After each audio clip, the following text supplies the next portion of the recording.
اعوذ باللہ من الشیطان الرجیم بسم اللہ الرحمن الرحیم قال تزرعون سبع سنین دابہ فما حصدتم فذروه في سنبله الا قلیلا مما تأکلون۔ یوسف علیہ السلام نے کہا 7 برس تک لگاتار تم لوگ کھیتی باڑی کرتے رہو گے، اس دوران میں جو فصلیں تم کاٹو ان میں سے بس تھوڑا سا حصہ جو تمہاری خوراک کے کام آئے نکالو اور باقی کو اس کے بالوں میں ہی رہنے دو۔ یوسف علیہ السلام نے ساقی کو جواب دیا 7 سال مسلسل کھیتی اگاؤ گے، پھر جو کاٹو اسے اس کے خوشے میں رہنے دو، اسے الگ نہیں کرنا۔ یہ قدرت کا خوبصورت حفاظت کا طریقہ ہے جو اللہ تعالیٰ نے اپنے بندوں کو بتایا ہے۔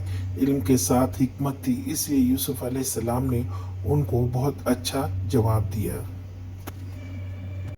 یوسف علیہ السلام کا انداز کلام حکمت پر مبنی ہے، اس لیے انہوں نے ڈرانے کے بجائے خوشخبری دی کہ 7 سال بہت فصل کاشت کرو گے، اس کو ختم نہیں کرنا ہے، استعمال کے مطابق نکال کر باقی کو اسی خوشے میں محفوظ رکھنا تاکہ خراب نہ ہو۔ آج کا سوال، یوسف علیہ السلام نے کیا جواب دیا؟